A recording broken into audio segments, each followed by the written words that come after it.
بالخصوص پاکستان کے تمام مظلوموں کے ساتھ جو روا رکھا جانے والا ریاستی سلوک ہے، امتیازی سلوک ہے، جو ظالمانہ، جابرانہ اور آمرانہ رویہ ہے، اس سے دنیا کو آگاہ کرنے کے ساتھ ساتھ بالخصوص مہاجروں کے ساتھ جو ریاست، صحافت، عدالت، ان کا جو رویہ ہے،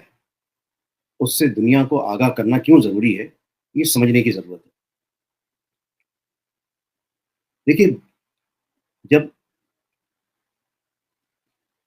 تحریک پاکستان چلائی گئی بر صغیر کے مسلم اقلیتی صوبوں، وہاں پر بر صغیر کے مسلمانوں نے پاکستان کی تحریک کے لیے بڑھ چڑھ کر حصہ لیا، جانی اور مالی قربانیاں دیں، اور جب ہجرت کا عمل ہوا تو مولانا ابوالکلام آزاد نے انتباہ کیا، پاکستان کی جانب ہجرت کرنے والوں کو روکنے کی کوشش کی، انہیں منع کیا کہ تم جس جگہ جا رہے ہو وہاں تمہاری حیثیت بن بلائے مہمان کی جیسی ہو جائے گی۔ یہاں پر تو صرف ایک ہندو جو ہے وہ تمہارا مذہبی اور عددی دشمن ہے، لیکن تم جس جگہ جا رہے ہو وہاں پر موجود مختلف قومیتیں، مختلف شناختیں اپنی اپنی جداگانہ حیثیت کا تذکرہ کرنے لگ جائیں گی، اور وہاں تمہاری کوئی اہمیت اور حیثیت نہیں ہوگی۔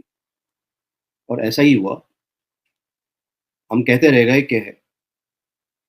ہم بائی چوائس پاکستانی ہیں، ہم نے پاکستان کو چوائس کیا، پاکستان کے قیام کے لیے جدوجہد کی، قربانیاں دیں، لاکھوں قیمتی جانوں کی نذرانے پیش کیے، لیکن بائی چوائس پاکستانیوں کو بائی چانس پاکستانی بننے والوں نے کبھی بھی فرزند زمین نہیں سمجھا۔ اور پاکستان میں قیام پاکستان سے لے کر آج کے دن تک بانیان پاکستان کی اولادوں کو نہ تو برابر کا پاکستانی شہری سمجھا گیا اور نہ ہی ان کے حقوق کا احترام کیا گیا۔ زندگی کا کوئی سا بھی شعبہ اٹھا کے دیکھ لیجیے، ہر دور میں مہاجروں کے ساتھ بدترین ناانصافی کا عمل کیا گیا،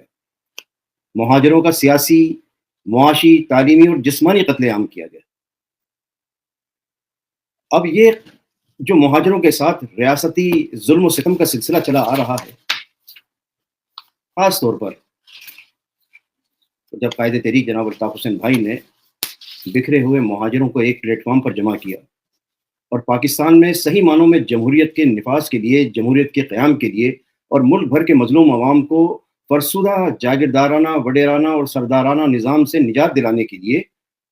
98% غریب اور متوسط طبقے کی قیادت کا تصور پیش کیا، اور پھر ایم کیو ایم کی سطح سے اس بات کو، غریب اور متوسط طبقے کی قیادت کو عملی طور پر ایک نمونہ بنا کر پیش کیا۔ اس کی پاداش میں جاگیردارانہ ذہنیت رکھنے والے جرنیلوں، سیاستدانوں، مذہبی رہنماؤں، صحافیوں، اینکر پرسن، تجزیہ نگاروں نے الطاف بھائی اور ان کی جماعت کو نشانہ بنانے کا سلسلہ شروع کر دیا۔